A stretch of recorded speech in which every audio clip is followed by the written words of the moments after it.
So I want to talk about now just how did all this happen? How did I get here? You, my community, I really do believe saved my life. I want to say that before I go on. You are the reason why I came back to Seattle. I would not have come back. I would have stayed in Poland. And they were treating me fine. I mean, it was really okay, but I did almost die there. But it was you. It was my community. It was the people that I love and the people that love me that brought me back. And that's why I'm here. And so what have I learned in this 66 years of my life? Well, I have learned that I have gifts, that everybody gives me gifts. That no matter how negative something in my life is, I can get a gift from it.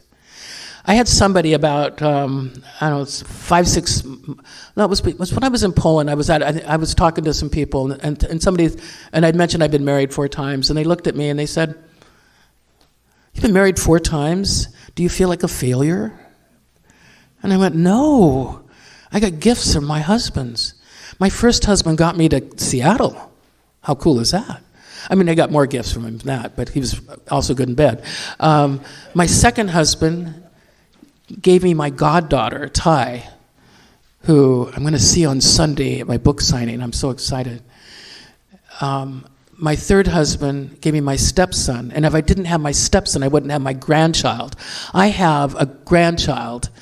They are the most amazing young person on the planet, genderqueer, 20-year-old, just destroying the world in a wonderful way. I just love them so much. I wouldn't have Joe if I didn't have Gary or Fred. I wouldn't have had my son Tony or my grandchild Joe. That's pretty fucking amazing, right? And then Steve gave me my community. And we're still close. Stephen, I love him still passionately. We just decided not to be married anymore. I find that I call myself solo poly. I like being polyamorous, but I don't like living with a partner. I want my bed to myself.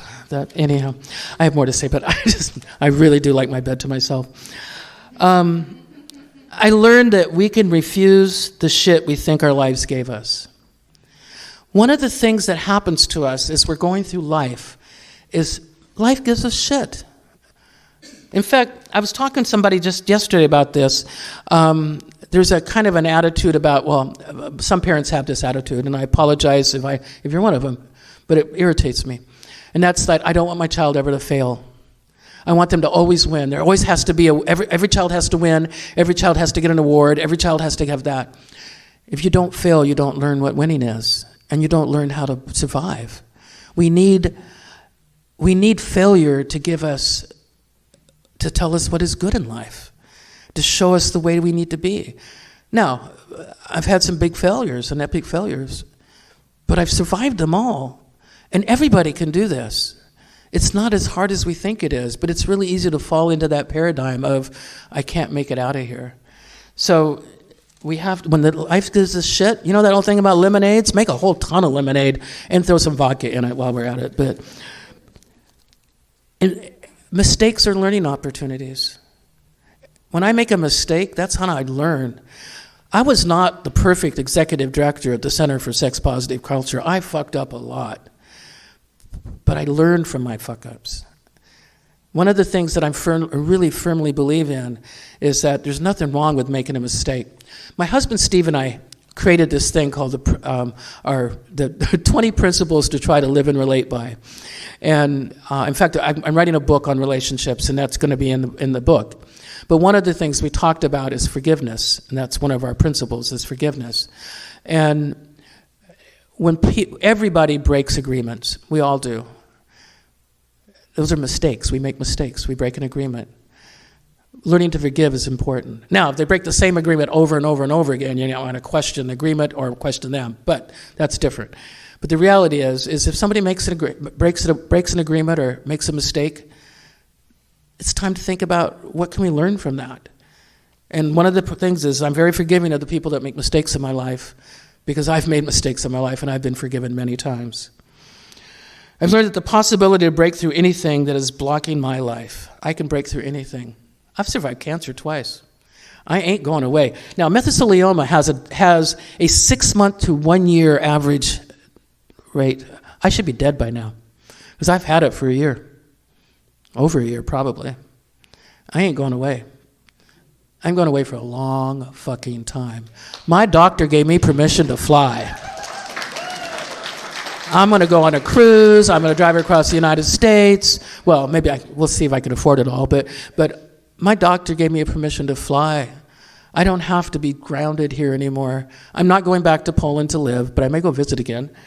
But I'm not any different than anybody else. Everybody has this potential.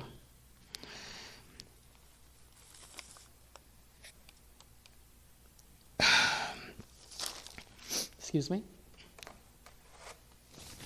The thing that got me through this the most is love.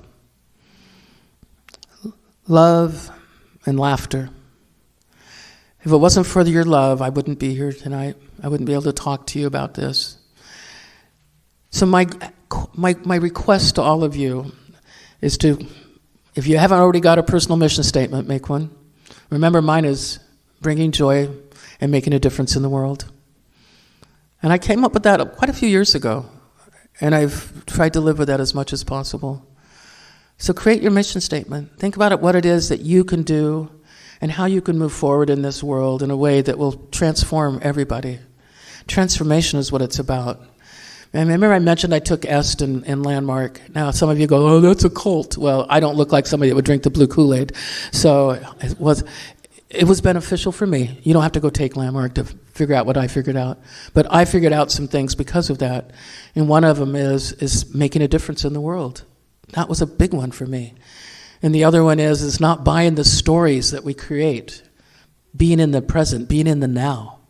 I call myself a reluctant Buddhist because I hate to meditate, and I'm a non-deist Buddhist, but I am a Buddhist because I live in the now.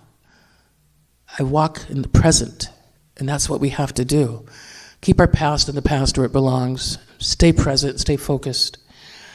I'm going to open this up for questions, and if people have any in just a moment. I do want to say that I have a new book that you can find on Amazon. They just put it on Amazon. Also, we have a website called sexpositivenow.com. This is my new book. It is a series of essays. I put it together with a friend of mine named Jeremy Shub, who is in Australia. We have never met face to face, but we're like best of friends. It's kind of weird. And we put this book, and there's like Annie Sprinkles in it, Buck Angel's in it, Mac and Donner in it. Anybody else here that's in it? I can't see who all's here, but Oh yeah, Ron and Minks are in it. This book has got like a lot. There's 55 authors in it besides Jeremy and I.